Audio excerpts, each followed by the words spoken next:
Are you also constantly looking for ways of improving your practice efficiency? Well, today I'd like to go over another great technique, which is practicing in small sections. Are you sitting comfortably? Then let's begin.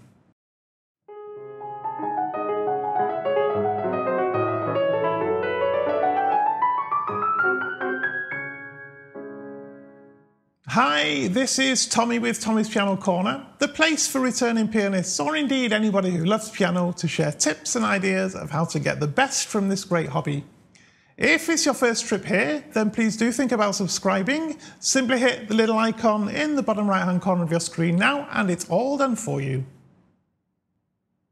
Over the past few weeks, I've released a couple of videos, the first on slow practice and the second on hand separate practice.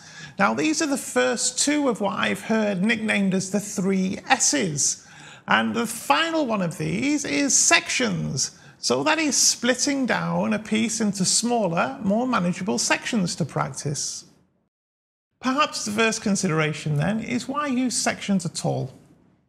To my mind, put very simply, it gives your brain less to think about. So the less material you're trying to work on and master at any one point in time, the easier it becomes.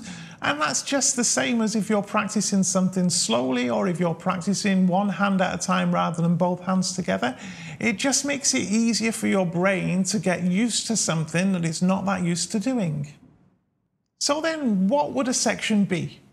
Let's face it, we hear music talked about as being in ABA form, so you've got a first section, a second section, then a repeat of the first section. And for some pieces, this might be all you need to do, split it down like that, and that's fine. And I'm sure that this would work particularly well with music that we know we're not going to find too difficult to learn. However, if we're going to try to learn something that we expect is going to be quite difficult for us, then I think for practice purposes, defining much smaller sections is a far better idea. When I've used this technique in the past, I'll be honest, what I've found more often than not is initially my sections tend to be too big. And I've come to the conclusion that the best size, if you like, for a section is something that I know I'm going to be able to work on in a single sort of practice segment. So if you devote, say, 20 minutes per day to each individual piece that you're learning, then your practice segment is 20 minutes.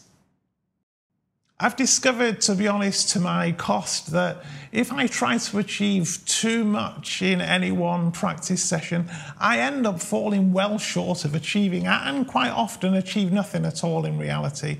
So to be more effective, if I can get something where a goal is something I can work on within my 20-minute practice segment, because that's all I really devote to any one individual piece in a day, then that makes me make much more progress than trying to work on a bigger portion of it.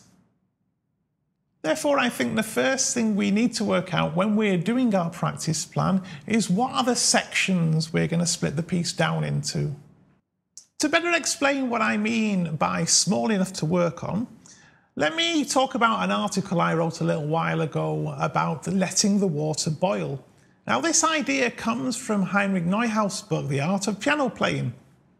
Basically, what he says is, if you're trying to boil water and you constantly remove the kettle from the stove, then every time you remove the kettle from the stove, the water will start to cool down again.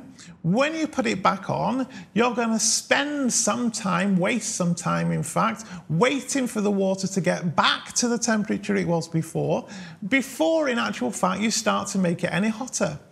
And he said that the same is true when you practice the piano.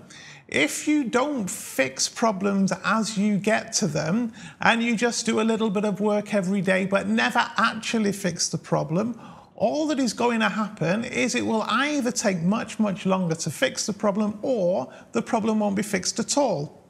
Of course, when using this type of analogy, I think it's important to make sure we apply it to our own pianistic situation. So for me, I think there's a big variable that's missing here, and that's how much water am I actually trying to boil at any one point in time. And of course, then sticking with this idea, we can think of a section as being an amount of water perhaps that we want to boil. If we were to stick with the analogy of kettles, then I consider myself to be one of those old travel kettles. I don't know if you'll remember them from years ago, where they were just about powerful enough to boil 1 cup of water if you were in no particular rush to make tea. Clearly you wouldn't try and use them to prepare a family breakfast, or you'd still be there at dinner time. Of course, how much water any one of us is capable of boiling is going to depend on many things, isn't it? It'll depend on how long we've been playing piano. It'll depend on what the level of the piece we're trying to learn is. It'll depend on how much time we have to practice each day. How many days a week do we practice? What kind of things do we find difficult in that piece?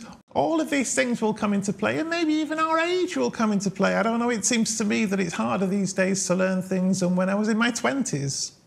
However, if we do take all these variables into account, then we should easily be able to work out that very personal decision about how big a section should actually be.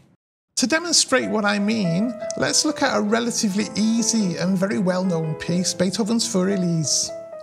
This could be broken down in any number of ways.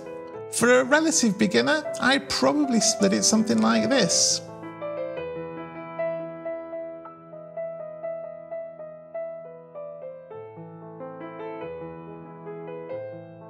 For somebody who's been learning for longer, then it might be more sensible to split it down into much larger sections, maybe something like this. The reason I would split it differently is that with any piece of music, the easier you find a piece, the more you'll be able to achieve in one sitting. The next thing really I think we need to think about with this approach is that we don't necessarily need to be able to perfect a given section in just one practice session. It might take more times. So for example, if we stuck with Feuerlied and we wanted to work on the 32nd note section, we might set ourselves a goal of becoming nice and relaxed about having a rotary movement in the right hand at the start of the 32nd note section itself. And in one practice session, that's all we might focus on. Just getting that movement nice and relaxed and well ingrained into the way we play. The next day, we might perhaps add the downward run onto that and practice in that way. Of course, depending on your level, you might do both of those things in one session if you can. Ultimately, of course, what we're working towards is to be able to get the entire section to feel nice, relaxed, even to be able to play it without any particular stress or effort, and to be able to make it sound exactly as we want it to sound. Of course, once individual sections start to feel nice and easy for us, we need to start adding them together, don't we? And to do that, we might take 2 sections and convert them into one and practice the 2 both together. Or we might take half of a previous section or half of the next section and practice that as one complete section instead. The key, of course, is that we're still ensuring that for each section we practice, it never gets bigger than we can cope with in one practice session to make a measurable improvement to it. So, for example, when I was working on Silotti's B minor prelude, and I've linked a video about that for you here, the way I first split it down was into 6 sections of 4 bars each, and convenient that there was 2 sections per page. And I practiced these in a variety of different ways until it felt effortless and easy to do what I needed to do with each smaller section. And then when I wanted to expand my sections, I simply added extra bars to them. So at first, for example, for section 2, I added the last 2 bars of section 1 to section 2 and practiced those 6 bars together. And over time, then this became nice and easy for me to do.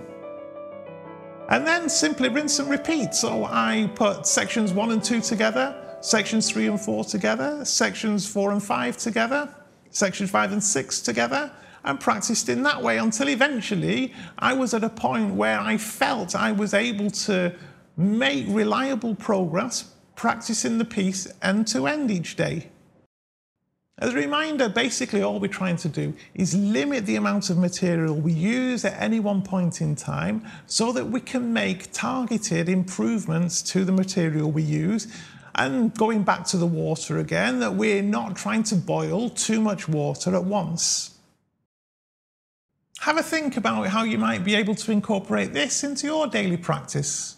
Remember that, simply expressed, if you're able to work on 2 measures of music and you're able to go through it 10 times and be able to improve it and get it to the point you want, you're going to make more progress, I think, than if you take an entire 20 measures and just play through them once, if that makes sense. If you're not already, then please do subscribe to Tommy's Piano Corner. Don't forget to click the little bell icon so you're notified of new videos as and when they're released. I do thank you very much for watching, and I will look forward to seeing you soon.